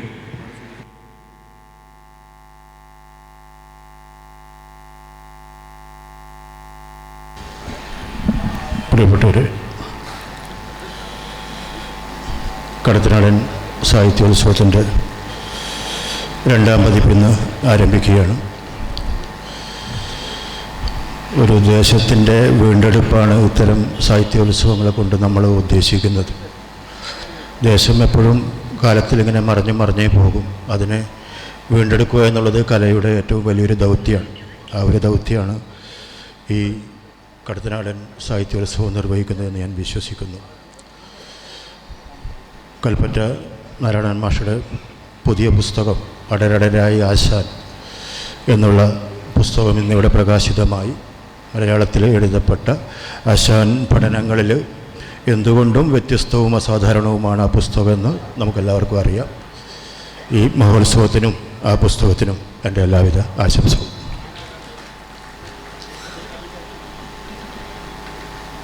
അടുത്തതായി സ്വാഗതം ആശംസിക്കാൻ VT മുരളിയെ ക്ഷണിച്ചുകൊള്ളുന്നു.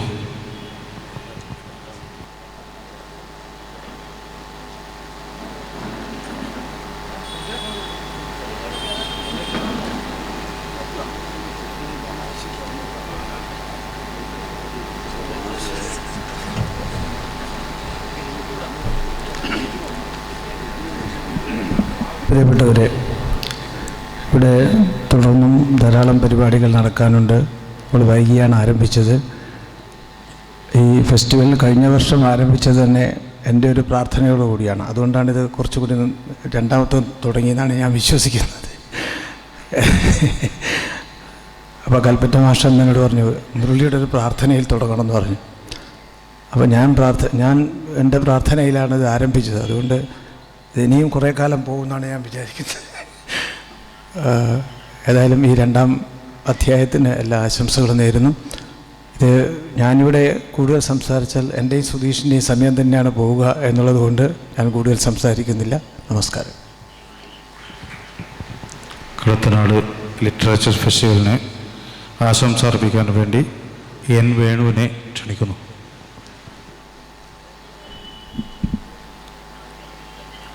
കടത്തനാട് സാഹിത്യോത്സവത്തിൻ്റെ രണ്ടാമത് നടക്കുന്ന പ്രൗഢഗംഭീരമായ ചടങ്ങാണ് ഇവിടെ ഉദ്ഘാടനം ചെയ്യപ്പെട്ടത്. യഥാർത്ഥത്തിൽ ഈ വേദിയിലും സദസ്സും നമ്മുടെ കടത്തനാടിൻ്റെ വടകരയുടെ സാംസ്കാരിക രംഗത്തിൻ്റെ ഒരു ബോസ്ഫുരണയാണ്. സദസ്സും വേദിയും വേർതിരിക്കാൻ കഴിയാത്ത രൂപത്തിൽ വ്യത്യസ്തമായ കഴിവുകൾ ഉള്ള ആളുകളുടെ ഒരു സംഗമം കൂടിയാണ് ഇന്നത്തേത്. ഞാനതിലെ ആളെ പേരെടുത്ത് പറയുന്നില്ല. ഇവിടെ ജയമോഹനെ പോലെ, സി വി ബാലകൃഷ്ണനെ പോലെ, പ്രത്യേകിച്ചും കടത്തനാട് കൽപ്പറ്റ നാരായണൻ മാഷെ പോലെ, സുധീഷിനെ പോലെ നിരവധി പ്രഗത്ഭരായ സാഹിത്യകാരന്മാരും എഴുത്തുകാരന്മാരും സുദൃഢമായ അവരുടെ അഭിപ്രായങ്ങളും ഇവിടെ ചർച്ച ചെയ്യപ്പെടുകയാണ്. ഭരണഘടനയുടെ 75-ാം വാർഷികം ആഘോഷിക്കുന്ന ഈ വേളയിൽ മനുഷ്യരായി കാണാൻ കഴിയുന്ന, മനുഷ്യരെ പരസ്പരം സ്നേഹിക്കാൻ കഴിയുന്ന ഒരു സാമൂഹ്യ ക്രമത്തിന് വേണ്ടിയുള്ള ശ്രമം, അതിനുവേണ്ടിയുള്ള പോരാട്ടം എന്ന് പറയുന്നത്, അതിൽ സാംസ്കാരിക കലാസാഹിത്യ രംഗത്തിന് അതിൻ്റെ ഇടപെടലുകൾ ഏറ്റവും പ്രധാനപ്പെട്ടതാണ്. ഒരുപക്ഷെ കലയും എഴുത്തും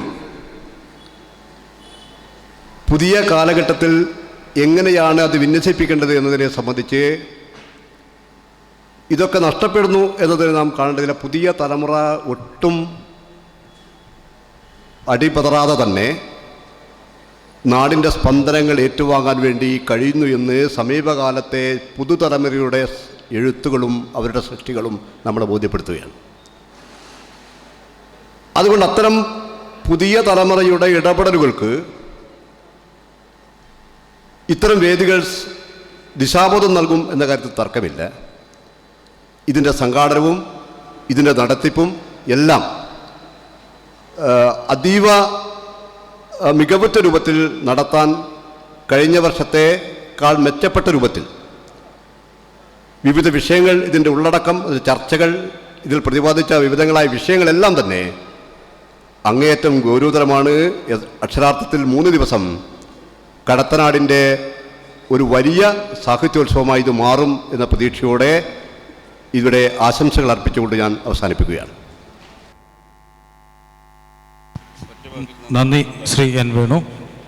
ഈ ചടങ്ങിന് നന്ദി രേഖപ്പെടുത്താനായി ഫെസ്റ്റിവൽ ട്രഷറർ ശ്രീ ലത്തീഫ് കല്ലറയെ ക്ഷണിച്ചുകൊള്ളും. നന്ദി രേഖപ്പെടുത്തുകയാണ് എൻ്റെ ഉത്തരവാദിത്വം. എങ്കിലും കടത്തനാട് ലിറ്ററേച്ചർ ഫെസ്റ്റിവലിൻ്റെ 2ാം ഭാഗം ഇത്ര മനോഹരമായി നിങ്ങൾക്ക് മുമ്പിൽ അവതരിപ്പിക്കാൻ കഴിഞ്ഞത് നമ്മുടെ കൂടെ അഹോരാത്രം ജോലിയെടുത്ത് ഇത് വിജയിപ്പിച്ച ഇതിൻ്റെ സംഘാടക സമിതി എക്സിക്യൂട്ടീവ് അംഗങ്ങളാണ്. അവരോട് നന്ദി പറയുന്നു. അതോടൊപ്പം ഇത് ഉദ്ഘാടനം ചെയ്ത ശ്രീ രമേശ് ചെന്നിത്തല അവർകൾ പ്രൗഢഗംഭീരമായ പ്രസംഗം കൊണ്ട് ഉദ്ഘാടനം നിർവഹിച്ച രമേശ് ചെന്നിത്തലയ്ക്ക് നന്ദി അർപ്പിക്കുന്നു. Festival director Shri Kalpetta Narayanan sir, advocate I Moosa, എല്ലാ കാര്യങ്ങളും അതീവ ശ്രദ്ധയോടുകൂടി രാവും പകലും ഉറക്കമൊഴിഞ്ഞ് ഇതിനു വേണ്ടി പ്രവർത്തിച്ച, ആരോഗ്യം പോലും തൃണവൽക്കരിച്ചുകൊണ്ട് പ്രവർത്തിച്ച അഡ്വക്കേറ്റ് ഐ മൂസ അവർക്ക് ഈ ഫെസ്റ്റിവലിന് ചെയർമാന് നന്ദി രേഖപ്പെടുത്തുന്നു. ബഹുമാന്യനായ എഴുത്തുകാരൻ 100 സിംഹാസനങ്ങൾ കൊണ്ട് സാഹിത്യ നവോപണ്ടങ്ങളിൽ ഒരുപാട് ആരാധകരെ സൃഷ്ടിച്ച ഇന്ത്യ ഒട്ടും അറിയപ്പെട്ട Jayamohan sir, C V Balakrishnan അവർകൾ, ബഹുമാന്യനായ ശ്രീ സുധീഷ് ടി വി, എല്ലാവർക്കും നന്ദി പറയുന്നു. ഇതോടൊപ്പം ഇത് വിജയിപ്പിച്ച ഈ വടകരക്കാരായ മുഴുവൻ നാട്ടുകാർക്കും നന്ദി പറഞ്ഞുകൊണ്ട് നിർത്തുന്നു. നന്ദി, നമസ്കാരം, ജയ് ഹിന്ദ്. നന്ദി ശ്രീ ലത്തീഫ് കല്ലറയിൽ. കല, പ്രകൃതി, ജനാധിപത്യം